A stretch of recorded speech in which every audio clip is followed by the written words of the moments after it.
Support for Anti-Semitism USA comes from the Henry Luce Foundation and the David Bruce Smith Foundation. Jacob Henry and his wife, Esther, were prosperous. Henry owned several hundred acres of land and 12 slaves. Jacob and Esther had a home near the waterfront. In 1809, Jacob Henry won re-election to the North Carolina legislature, where he represented the citizens of Carteret County. Henry was a Federalist, but it was the Republicans, the party of Thomas Jefferson and the newly inaugurated President James Madison, who had a large majority in the state legislature. After his re-election, Henry traveled to Raleigh and took his oath of office. And then, 2 weeks later, he got a rude shock. One of his fellow legislators filed a motion to vacate his seat. In other words, they wanted to kick Henry out. The objection was on religious grounds. Jacob Henry was a Jew.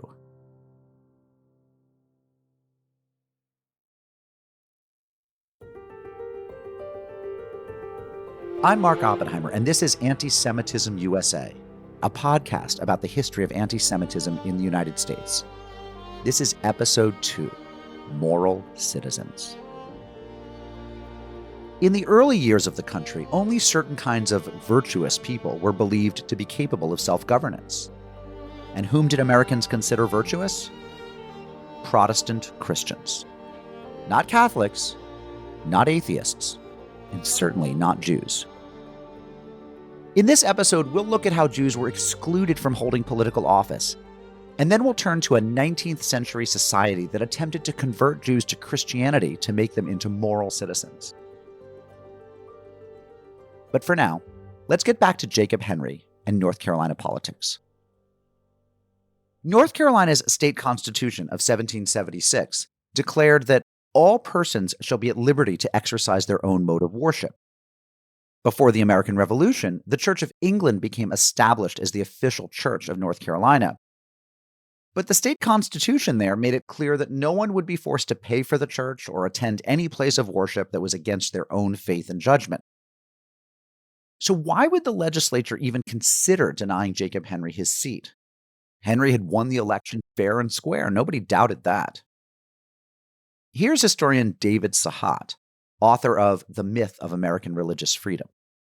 At least early on in American history, a lot of times rights were connected to your religious beliefs.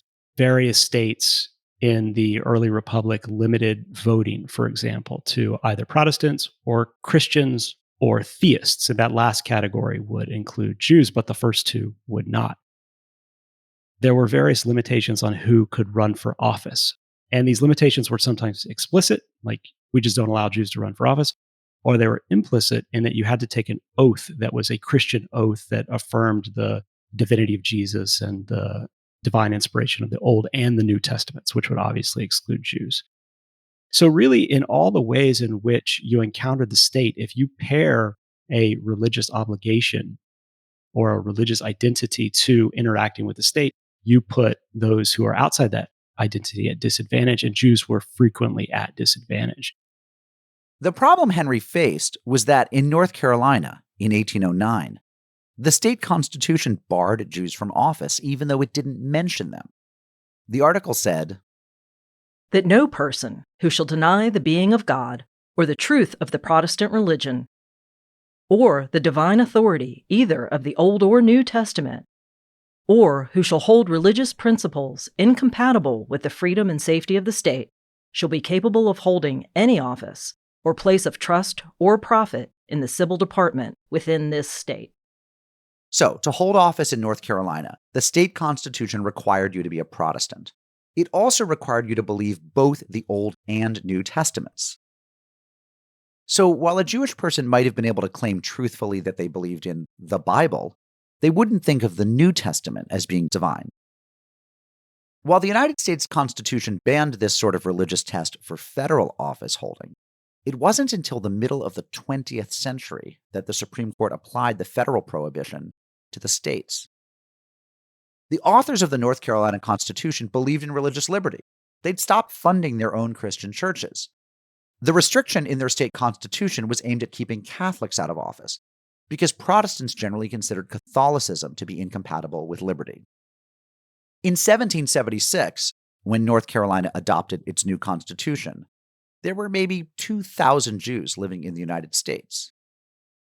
But when Protestants thought about groups they didn't want voting or in government, they thought about Catholics as well as an additional trifecta of Jews, Mohammedans, which meant Muslims, and infidels, whom today we might call atheists. What happened when states stopped paying churches is that many religious groups instead turned to morality as a proxy to maintain religious control. So they would write their moral ideals into law and thereby shape the public contours of American culture and of American society.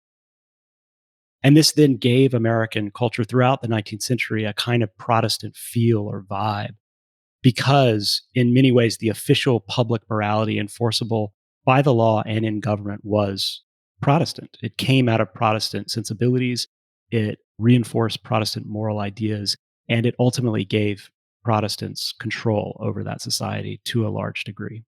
Protestants in particular believed that once you became a Christian, there was an obligation to redeem or sanctify society and to make it more Christian, which in effect meant make it more like the kind of society that we want to see in our churches, but now on a kind of national level.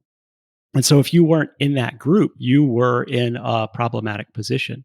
And Jews in particular had been a subject of persecution precisely because they were never going to be Christian. Henry hadn't stood out in North Carolina politics. No one objected to him the first time he won a seat in the legislature. But now, the second time around, someone raised the issue of his religion. On December 5th, 1809, North Carolina legislator Hugh Mills made a motion to vacate Henry's seat. It is therefore made known that a certain Jacob Henry, a member of this House, denies the divine authority of the New Testament and refused to take the oath prescribed by law for his qualification, in violation of the Constitution of this state. Mills had two objections. First, that Henry denied the authority of the New Testament. And second, that Henry refused to take the prescribed oath. Here things get a little murky. Mills might have meant that Henry did not swear his oath on the Christian Bible. But there were workarounds in place for Quakers and for others who refused to swear oaths. It isn't clear why Mills introduced the motion at all. Was it because he was a Republican and Henry was a Federalist? It could have been as simple as an attempt to disqualify a member of the other party. But Henry seemed to get on with other Republicans, and some of them rallied to his defense. Perhaps Mills had some sort of grudge against Henry.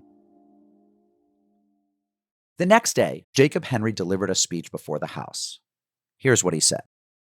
Mr. Speaker, I am sure that you cannot see anything in this religion to deprive me of my seat in this House. What may be the religion of him who made this objection against me, or whether he has any religion or not, I am unable to say. I have never considered it my duty to pry into the belief of other members of this House. If their actions are upright and conduct just, the rest is for their own consideration, not for mine.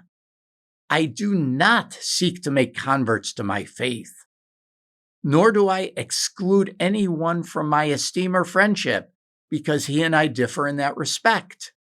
The same charity, therefore, it is not unreasonable to expect will be extended to myself, because in all things that relate to the state and the duties of civil life, I am bound by the same obligations with my fellow citizens, nor does many subscribe more sincerely than myself to the maxim, whatever ye would that men should do unto you, do ye so even unto them, for such is the law and prophets.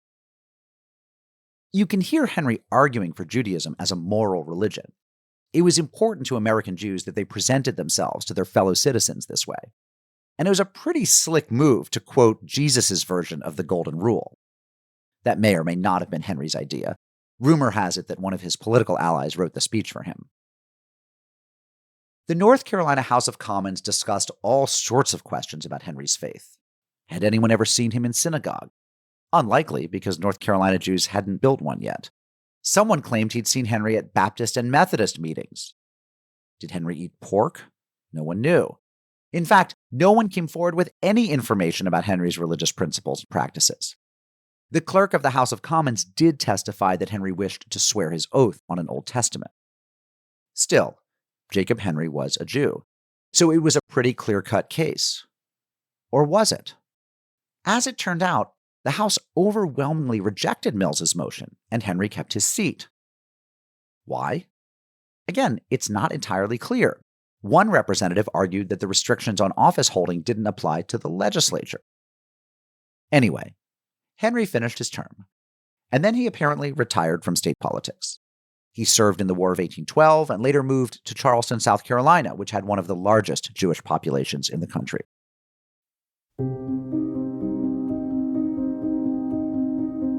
North Carolina, however, kept the restrictions in its constitution, and Henry's defenders did not argue in favor of changing them. Nor did the legislators argue that Jews should be able to hold office in North Carolina. They seated Henry on a technicality. It wasn't until 1868 that North Carolina permitted non-Christians to hold office. Today, its constitution still disqualifies from office, quote, anyone who shall deny the being of Almighty God. That prohibition wouldn't hold up in court, but it's still on the books. So what's the meaning of the Jacob Henry case? Is it an instance of anti-Jewish bigotry? Or is it a triumph for religious liberty, for the inclusion of Jews as full citizens in the new republic? History rarely lets us tell such straightforward stories. Let's leave it at this. The status of Jews as citizens in the early American Republic was murky. Jews had religious liberty, but their status as citizens remained unclear. Based on the laws on the books in many states, Jews did not have a guaranteed right to full participation as citizens. But until those laws were tested, it was unclear whether anyone would enforce them. So when Jews like Henry ran for office, they forced the issue. They put their fellow citizens to the test. One key to understanding this paradox is the larger history of emancipation in Europe and the United States. Emancipation refers to a political process in which a group of people is released from political disabilities and gets their equality under the law. In the United States, we tend to associate the word emancipation with African Americans during the Civil War and the 1863 Emancipation Proclamation. 2 years later, that freedom was guaranteed to all under the 13th Amendment. And as important as the end of slavery was, it was just as important that Black people became full citizens. Citizenship for Black people was supposed to be guaranteed by the 14th Amendment, and the right to vote by the 15th Amendment. But in practice, those rights were often denied. And it took another century of struggle before Black Americans could hope for the state to safeguard their rights. In other words, full emancipation was a process, not an event. Now, Jews were never enslaved in the United States. In fact, like Jacob Henry, there were Jews who owned slaves. But Jews in the United States had not been and were not yet fully equal citizens. Here's historian David Sorkin, author of the book Jewish Emancipation. Emancipation isn't a word for Americans that's usually connected to Jews, or for that matter, other religious groups. But in European history, emancipation does apply to the sphere of religion. The dominant religion in a society would have the right of public worship, meaning to say it could have a church with a spire and bells and could have public processions. A religion in an inferior position could have the right of private worship, which meant no spires, no bells, and no public processions. And then the lowest form of worship was called domestic observance, where the adherents of a religious group could just meet in someone's home in small groups. And Jews were slotted into that hierarchy of political status of religious groups. Many cases, they only had the right of domestic observance or private observance. What emancipation came to mean in Europe was the release of religious groups from a status of political inferiority. So take the case of England, for example. All Protestant dissenters, non-Anglican Protestant groups, Catholics and Jews, were in a position of political inferiority until the end of the 18th and the beginning of the 19th century. Protestant dissenters gained equality.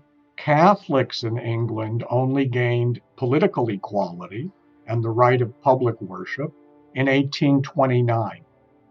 And that was called Catholic emancipation. And that's where the term came from that was then applied more generally to Jews. Jews only gained emancipation in England in 1858, when the first Jew was allowed to take a seat in the House of Commons and become a member of Parliament. And that sort of process appeared across Europe of minority or dissenting religions gaining political equality, usually Christian groups first, then followed by Jews. So emancipation in Europe was applied to religious groups and meant the attainment of political equality.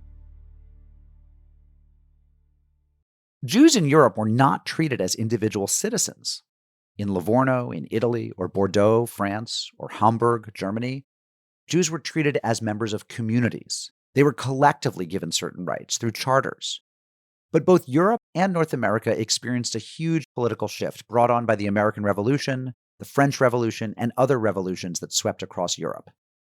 New states, like the United States, or North Carolina in the United States, stopped giving rights to specific communities and started thinking of rights as something that belonged to individual citizens, equal under the law.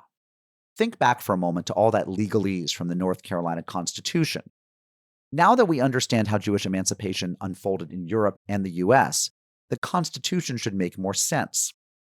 The North Carolina Constitution was, in one sense, modern. There was no longer an official state church in North Carolina. There was a measure of religious freedom. But the Constitution also referred to groups of people with different degrees of citizenship. Even if the language was about people who believed in God and the Bible, it was clear that Protestants as a group were meant to have full rights of citizenship, and Catholics and Jews were not. Or was it clear? Just because something is written down in the law books doesn't mean the law is actually applied. According to the plain meaning of the North Carolina Constitution, Catholics weren't supposed to even be in the legislature. But there were at least 2 Catholics in that legislature. We know that because when Jacob Henry was denied his seat, the Catholics spoke up to support him. Henry decided that Jews should have the full rights of citizenship, so he ran for office and served his term in 1808. Then he won again in 1809, and when he was denied his seat, he argued that Jews could be good citizens. Here's historian David Sorkin. I can't emphasize too strongly. Jews had to mobilize, whether as individuals or collectively, in order to gain political rights at the state level in the early 19th century. And I say that because conventional histories or conventional accounts of American Jewish history tend to discount these events and not to see them as part of a larger struggle for emancipation, but to see them as kind of anomalies that really don't quite fit into what has come to be called American Jewish exceptionalism, this notion that Jews in the United States had equal rights from the start under the federal Constitution, and unlike in Europe, never had to struggle to gain rights and equality and citizenship. And I think that simply isn't the case.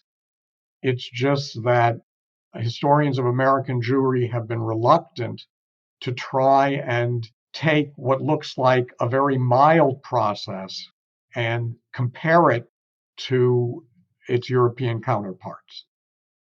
The point is, Henry's case was messy, and that messiness is one part of this story. But so is the way that Jews argued over and over for the rights of citizens. Let's consider what was happening in Maryland at roughly the same time. As in North Carolina, Maryland didn't have many Jews, but there were some. And the Maryland Constitution didn't explicitly bar Jews from holding office. But it did include a religious test that excluded them. Maryland's Jews had to petition over and over for the right to hold office. A so-called Jew bill was introduced in the legislature to allow Jews to hold office, but it failed in 1802, and it failed again in 1804, and in 1819, and in 1822. It wasn't until 1825 that the bill was passed, and Jews could take office the next year. Or let's consider what was happening in Philadelphia. Once again, this is about a test act that you have to take an oath in order to have political rights. The test read as follows: I do acknowledge the scriptures of the Old and New Testament to be given by divine inspiration. And a group of Jews in Philadelphia protested against this, saying, quote, this deprives Jews of the most eminent rights of free men. They wrote a petition, which they sent to the press, but also to the legislature, in which they said that this religious test was, quote, a stigma upon their nation and religion. And then they made the same kind of argument that Jacob Henry would make later on, a legal argument that this contradicted the Pennsylvania Declaration of Rights, which had declared that, quote, no man who acknowledges the being of a God can be justly deprived or abridged of any civil rights as a citizen on account of his religious sentiments. So what they're pointing to is a contradiction in the laws of Pennsylvania itself between its Declaration of Rights and the way that those rights are being implemented. So first they make that legal argument, and then they go on to make the argument for their worthiness for rights, that they are upstanding citizens. They say they've earned their rights by being conscientious, tax-paying property owners and merchants. Then they also appeal to their service to the revolution. And they argue that they served the revolution in both blood and treasure. They served in the army and they donated money. We see the same kind of argumentation, but this is actually a case of collective political action, where a group of Jews are acting together, writing a petition, submitting it to the newspapers, and submitting it to the legislature. Different state, but same story. Even as the United States was starting to think more and more in terms of individual rights, the older idea of thinking in terms of groups persisted. The assumption was that Protestant Christians had full rights because their Christianity made them moral, and that Jews did not have full rights because they didn't have the morality of Protestantism. But Jews individually and collectively appealed for their rights, and, bit by bit, they got them. Jacob Henry understood what was at stake. Let's hear his words. Shall this free country try set an example of persecution, which even the returning reason of enslaved Europe would not submit to? Will you bind the conscience in chains and fasten conviction upon the mind in spite of the conclusions of reason and of those ties and habitudes which are blended with every pulsation of the heart? Are you prepared to plunge at once from the sublime heights of moral legislation into the dark and gloomy caverns of superstitious ignorance? Will you drive from your shores and from the shelter of your constitutions all who do not lay their oblations on the same altar, observe the same ritual, and subscribe to the same dogmas? But at the same time that Henry was making that speech, standing up for the political rights of Jews, all over the country, thousands of Americans were giving money to a group of Christians who wanted to convert Jews, to make them Christians. More on that after the break.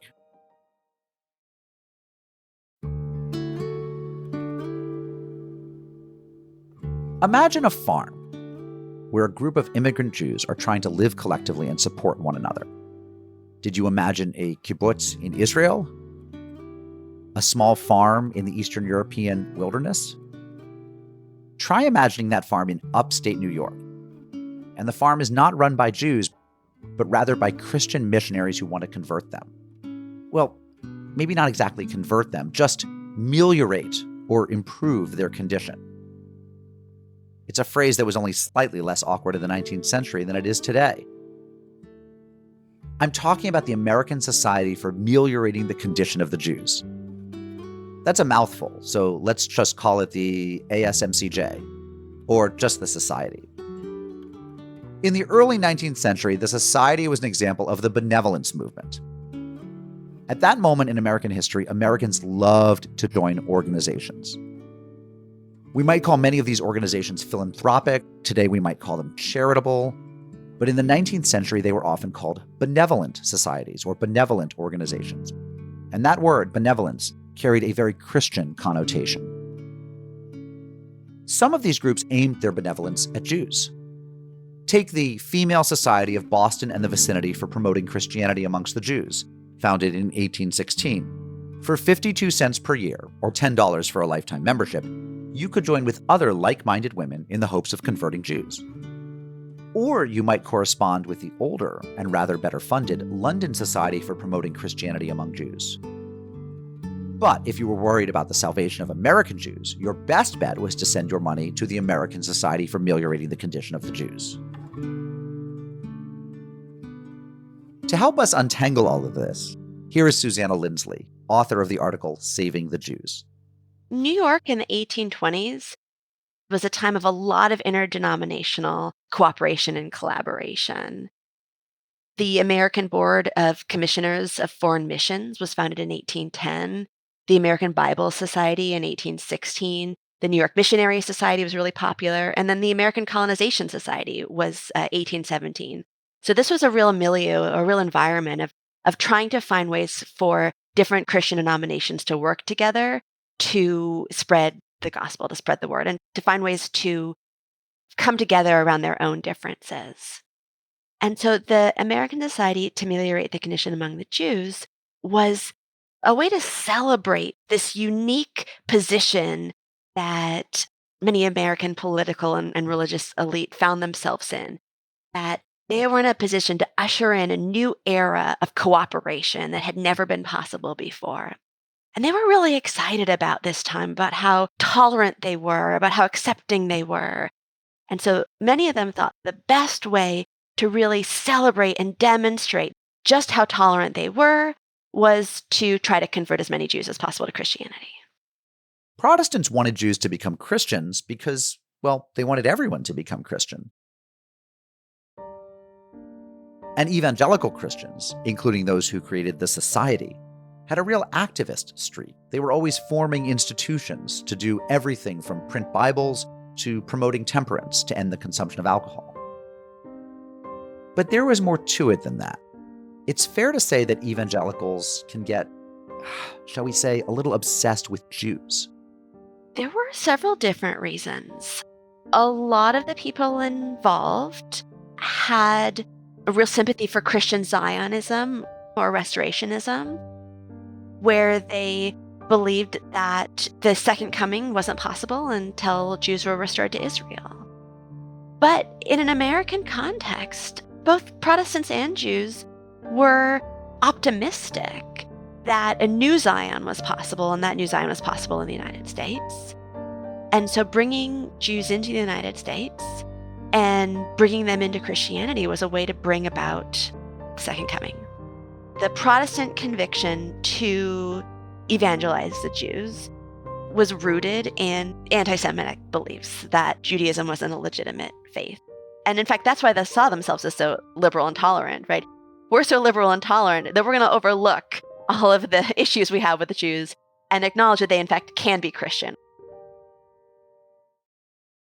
In other words, evangelicals and other Protestants in early America weren't like the scientific racists we'll discuss in later episodes, who believed that to be Jewish was in the blood and could never change. To the contrary, they assumed that being Jewish was a matter of religion, and so Jews could just change if they became Christian.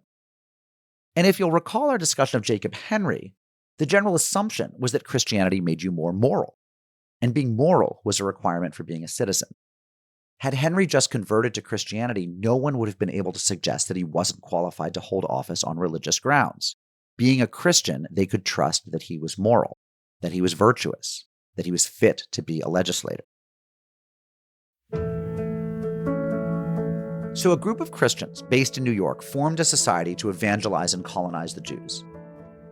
The idea was to support Jews who had already converted to Christianity, whether in Europe or the United States, and to have a colony or farm where they could live. Their thinking was that Jews who converted to Christianity would be cast out of their own communities and need support. Some pretty heavy hitters supported the society. John Quincy Adams was an honorary vice president at the same time that he was Secretary of State of the whole country. The presidents of Princeton, Yale, and Rutgers all at one time or another served on the society's board. The mere fact that the society was incorporated by New York is significant. Incorporation offered legal and financial protections, and the state only gave these privileges to institutions that it thought were advancing the public good. Susanna Linsley explains. When the society incorporated, it became legally recognized under New York law, and the New York State Legislature didn't want to legally recognize a corporation that was built around evangelizing, or at least that had it listed so specifically in its name. And because of that, the society had to find a name that would be more palatable to the New York government and, in fact, more legal. And so it came to the name the Society for Ameliorating the Condition of the Jews. The society, of course, continued to try to convert Jews. You could say that conversion would be a complete and total amelioration. Uninterested in being converted, Jewish publications attacked the society. Solomon Henry Jackson was a notable Jewish printer. He was interesting because he married outside the faith. He married a woman who was Presbyterian, but he raised his 5 children in the Jewish faith. So he started a newspaper in direct response to the ASMCJ's paper, Israel's Advocate.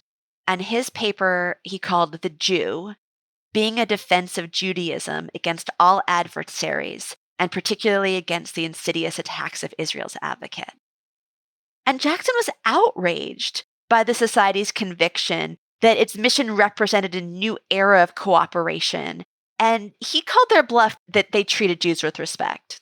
He called them out. He said that society still marked Jews as, he said, they marked them as stricken, smitten, and afflicted by God. Jackson reminded the society, our persecutions, exiles, and massacres always began in the very manner and plan that you're pursuing now, by bribing them with land, by giving resources to support conversion. And he was saying this society is doing nothing new. This is using the same tricks that Christians have used for centuries to violently strip Jews of their faith. And he was a real firebrand. He was really angry about this. So what effect did the society have in the world? If its goals were to convert Jews to Christianity, the results were pretty dismal. Its success to evangelize and colonize Jews was very small. There were 7 converts. The organization was never able to establish a colony. A lot of the society's problems were due to squabbling within its leadership. Their lead missionary, Joseph Samuel Christian Frederick Free, was accused of financial impropriety, not to mention general ineffectiveness. The society puttered along for a few decades before closing shop. Jewish newspapers might have laughed at how much money the ASMCJ raised to convert a few Jews to Christianity. But in another sense, the Society for Ameliorating the Condition of the Jews was a smashing success because it raised a lot of money. And how did it do that? The organization itself did have some significant success. It was founded in 1820, and men and women from every major Protestant denomination joined auxiliary societies and made donations for the project. Between March and April of 1824, there were auxiliary societies started within Baptist, Methodist, Presbyterian, Congregationalist, and Lutheran congregations. In Charleston, South Carolina, in 1824, they collected $626 for the mission. In 1823, the society had assembled 46 auxiliary societies in 12 states. And by 1825, the number had ballooned to 231. And by the end of the society in 1827, Frey had reported organizing over 400 local branches. So the society may not have succeeded in converting many Jews, but then Christians had been failing to convert Jews for 1,800 years by this point. Where they did succeed was in convincing thousands and thousands of people spread across 400 local branches to give money to convert Jews. And those people gave money because they thought Jews would be damned to hell if they didn't convert to Christianity. But they also gave money because they believed that Christianity, and not Judaism, had to be the basis of the American Republic. So yes, it's true that only one legislator tried to stand in the way of Jacob Henry holding office in North Carolina. But for every legislator like that, there were many, many more people willing to donate money to try to turn Jews, like Jacob Henry, into Christian citizens. And the reason Henry kept his legislative seat, and one of the reasons that the society managed to convert only 7 Jews, was that American Jews stood up for their rights. They claimed that Jews should have the full rights of citizens at a time when they were excluded as a class from political office and other civil rights. And when their fellow citizens tried to make them Christians for the good of the nation as well as to save their eternal souls, Jews pointed out that their own religion was perfectly good at making them moral citizens.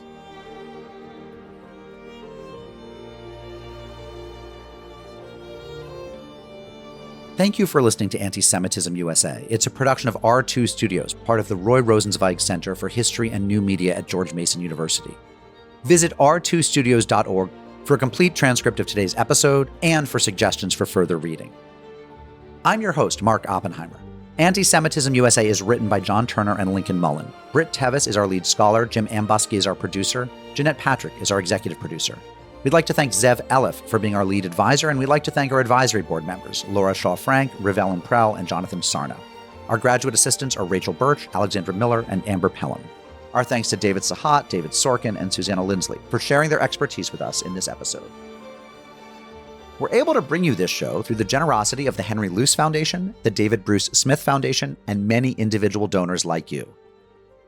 Thank you for listening, and we hope you'll join us for the next episode.